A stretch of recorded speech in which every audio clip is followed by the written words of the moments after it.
Fala pessoal, sejam bem-vindos ao curso de revisão de questões do TEC 2021. Eu me chamo Anderson Luiz e dando continuidade ao módulo de doença arterial coronariana aguda e crônica, a gente vai ver neste vídeo 3 questões do TEC, 2 da prova de 2017 e uma questão da prova de 2016.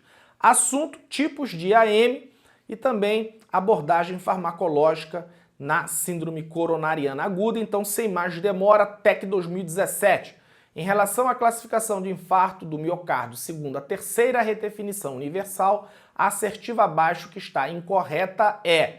Muito bem, ó, a gente já viu em vídeo passado aí uma questão envolvendo exatamente isso aí, querendo saber, né, se o candidato ele tinha conhecimento aí dos tipos de infarto agudo do miocárdio. Só que essa prova de 2017, nessa época, estava valendo a terceira diretriz universal. Saiu a quarta definição universal em 2018. Eu não mudei aí nenhum item porque não vai alterar aí o gabarito, tá?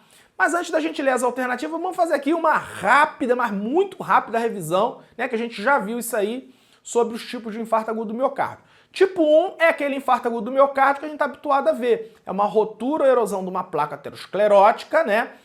A gente está lá na sala de emergência, chega o paciente com infarto com supra, né? Ou ainda com infarto sem supra e tem lá uma placa aterosclerótica rota com trombo nela.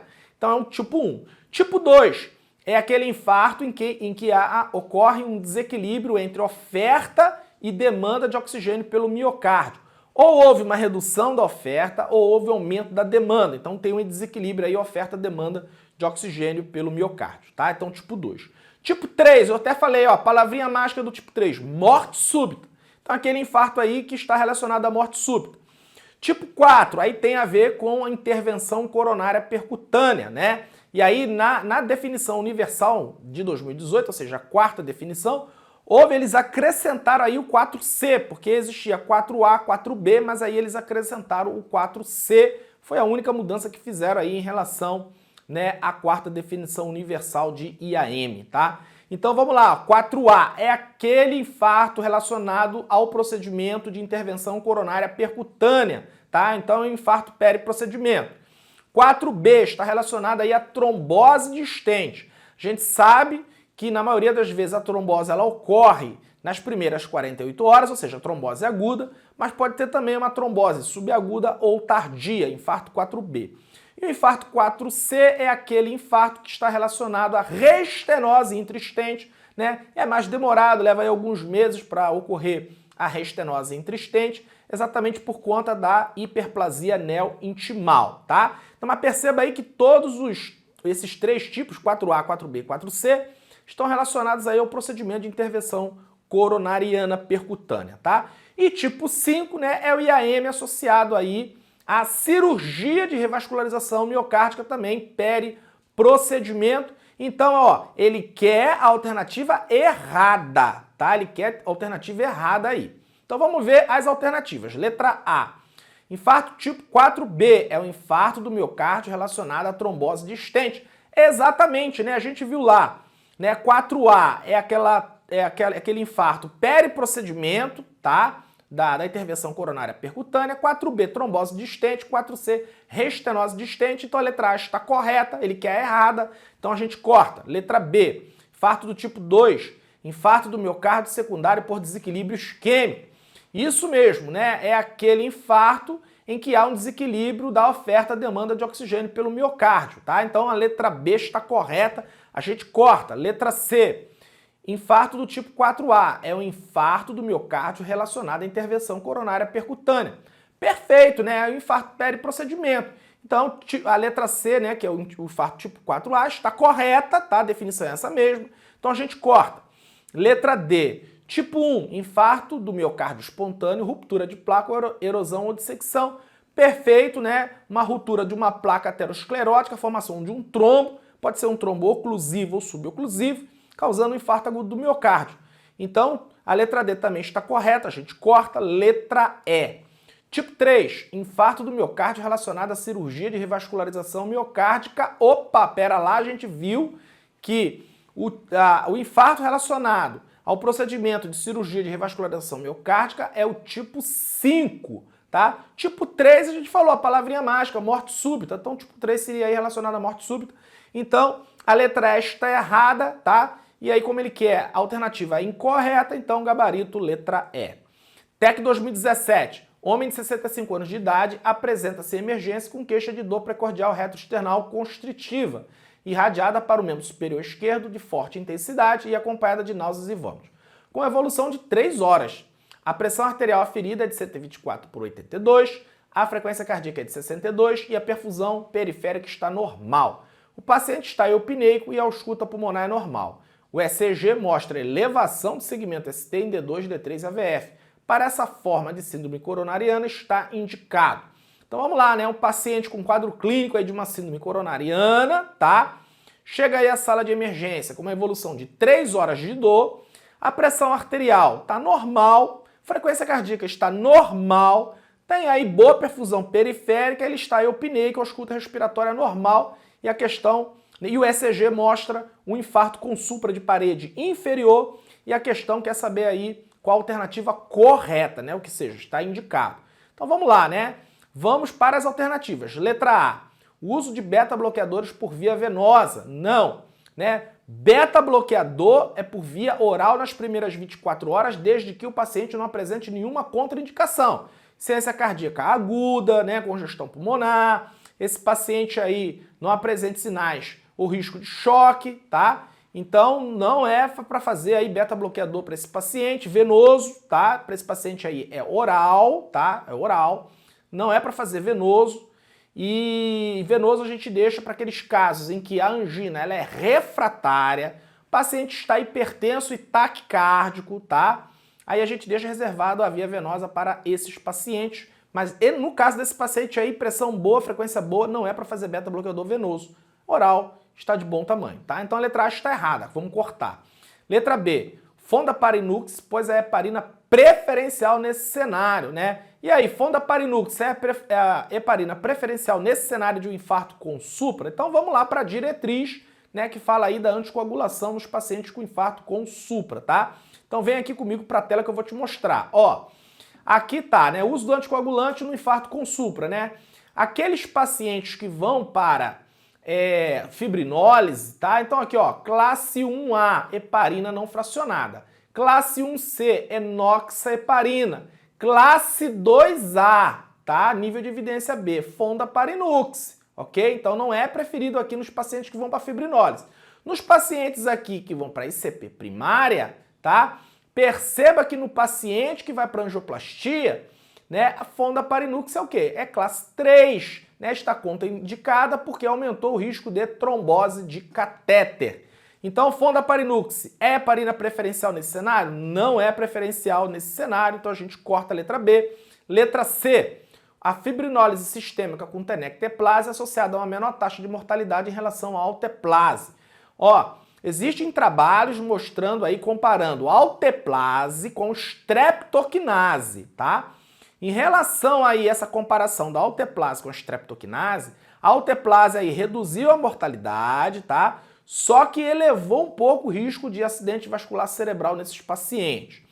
Em relação à tenecteplase e alteplase, não existe superioridade nem de uma nem de outra, né? Existe aí a facilidade da gente fazer a tenecteplase porque faz em bolos e a alteplase a gente tem que fazer em fases de infusão, tá? Então, assim, em relação à taxa de mortalidade, não tem diferença de tenecteplase para alteplase, então a gente corta a letra C. Letra D, inibidores da enzima conversora de angiotensina devem ser iniciados e mantidos por tempo indefinido. Pode ser porque inibidores da enzima conversora de angiotensina, né, reduz o remodelamento ventricular, então pode ser iniciado e mantido realmente, né, para esses pacientes, principalmente se o paciente tiver disfunção ventricular esquerda, tá? E letra E, ácido acetilsalicílico e clopidogrel, que devem ser iniciados tão cedo quanto possível e mantidos pelo menos 1 ano, tá? Então vamos lá, ó, infarto com supra, né?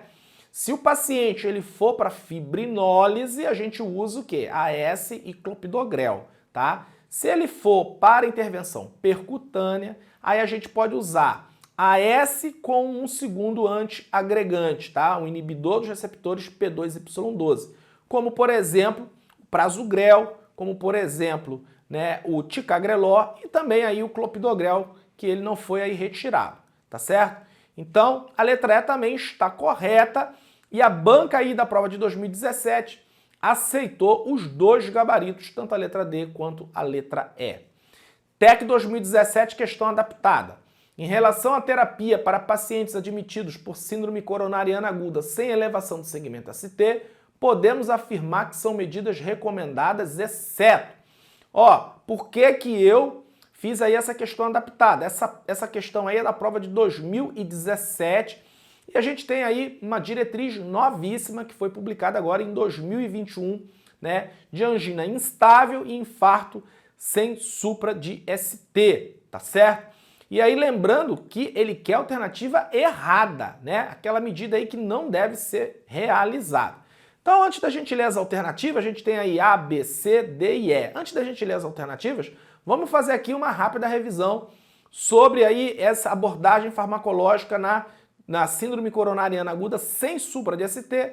E como não poderia ser diferente, né? Tá aí a diretriz, né, brasileira de angina instável e infarto com supra, publicada agora em 2021. Então, vamos seguir aí o que está na diretriz, porque é essa diretriz aí que vai cair na sua prova, tá? Então, vem aqui comigo para a tela, né? Tá aqui, ó, uso de nitratos na fase hospitalar, né? O nitrato, ele é classe 1, né? 1C, naqueles pacientes, né, que tem risco intermediário e alto, né? O paciente com uma síndrome coronária sem supra de risco intermediário e alto, que persistem sintomáticos ou para controle de pressão arterial. Só lembrando aí que é classe 3, a gente fazer aí nitrato no paciente hipotenso, no paciente com infarto de VD, ou então que utilizaram aí drogas para disfunção erétil, tá certo?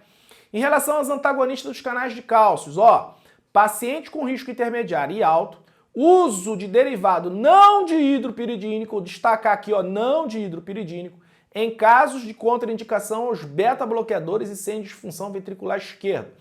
Deixo aqui esclarecer, os antagonistas dos canais de cálcio de hidropiridínicos são aqueles, né, que a gente trata aí a hipertensão arterial.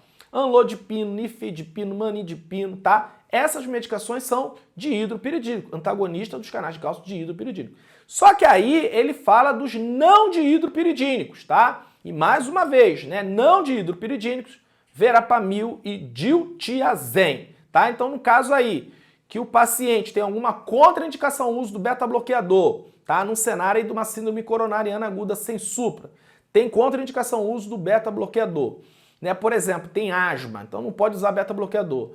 E não tem disfunção ventricular, aí você pode usar diltiazem e verapamil, tá certo? Para esses pacientes, tá? E outro detalhe aqui também, vem aqui.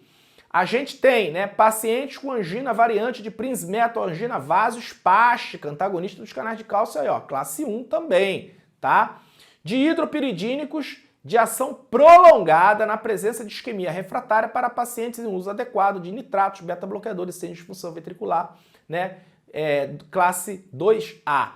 Pessoal, veja, né, lembra lá, o paciente, primeira linha de tratamento aí para o paciente que tem doença estável do coração, né? Só fazendo aí um paralelo com a síndrome coronariana aguda. O paciente que tem doença estável do coração, lembra?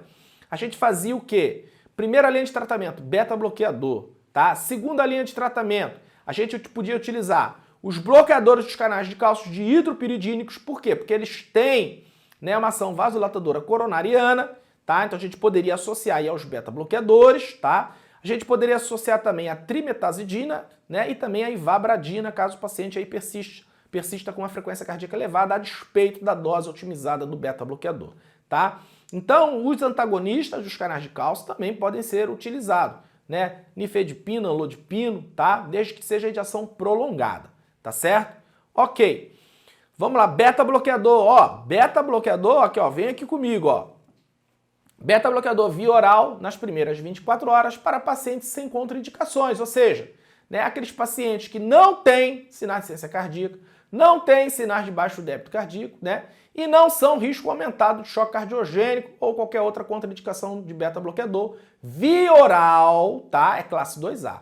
Classe 2B é o beta-bloqueador venoso em paciente aqui, risco intermediário é alto, com isquemia persistente, ou seja, angina refratária, taquicardia e hipertensão, desde que não apresente sinais clínicos radiológicos de insuficiência cardíaca, tá? Então, ó, beta-bloqueador oral nas primeiras 24 horas. Agora, se o paciente tem quadro, isquemia refratária, hipertensão, taquicardia, né, taquiarritmia, aí pode ser utilizado aí na sua forma venosa, desde que o paciente não tenha sinais clínicos, né, de insuficiência cardíaca e não tenha nenhuma contraindicação, tá? Mais uma droga aí, né? Os inibidores da ECA. Então aqui, ó, inibidor da ECA, administrar inibidores da ECA, né, a pacientes de risco intermediário e alto com disfunção ventricular esquerda, hipertensão arterial e diabetes, tá? Então se o paciente tem algum grau de disfunção ventricular, hipertensão, diabetes, é classe 1A, tá? Inibidor da ECA. Caso o paciente apresente alguma intolerância ao inibidor da ECA, aí, né, a gente pode utilizar em substituição ao IECA, né, os BRAs, tá? Os bloqueadores de receptores de angiotensina 2, tá? No lugar aí do IECA, caso o paciente apresente aí alguma intolerância ao inibidor da ECA, tá certo? Então, ó, inibidor da ECA, né, principalmente naquele paciente que é hipertenso, né, ou ele é diabético ou tem algum grau de disfunção ventricular. E caso o paciente já tenha aí alguma intolerância ao inibidor da ECA, fazer aí um BRA em substituição ao IECA. Tá? Então, voltando lá para a questão, né? Vamos ver as alternativas, lembrando que ele quer alternativa o quê? Errada.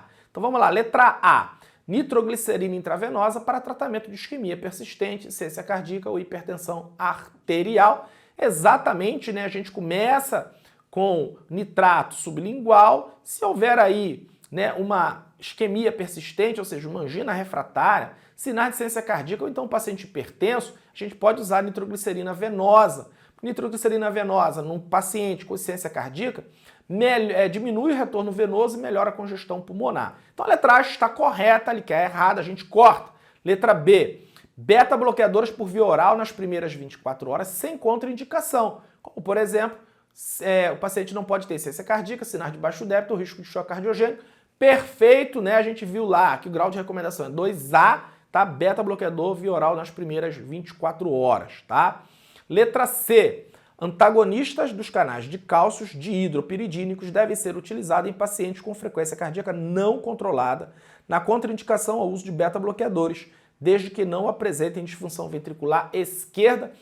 Tomem cuidado aí com a pegadinha, tá? Tomem cuidado com a pegadinha, o TEC aí gosta, né, de fazer isso. Ó, antagonista dos canais de cálcio para controle de frequência cardíaca.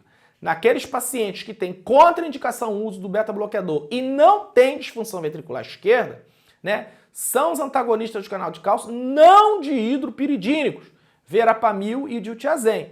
Ele colocou aí dihidropiridínicos, né? Então eles não têm ação aí cronotrópica negativa, como tem o verapamil e o diltiazem. Então a letra C está errada, ele quer a errada, mas vamos ver as outras alternativas para a gente continuar aprendendo.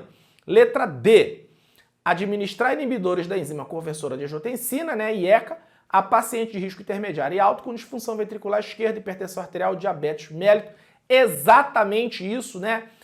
Os pacientes se beneficiam de inibidor da ECA se tiver disfunção ventricular esquerda, hipertensão ou ainda diabetes. Então a letra D está correta, corta. Letra E. Administrar bloqueadores receptores da angiotensina 2 a paciente de risco intermediário e alto com contraindicações IECAs. Exatamente o que a gente viu, né? Aquele paciente que tem algum grau de intolerância ao inibidor da ECA, aí a gente deve fazer no lugar aí um bloqueador dos receptores de angiotensina 2. Então a letra E está, né, correta, como ele quer, incorreta, a gente corta a letra E. Vamos voltar lá na letra C, né? Então a gente viu aí que os antagonistas dos canais de cálcios dihidropiridínicos não têm ação aí cronotrópica negativa, tá? Então está errada aí a letra C, então gabarito aí da questão letra C.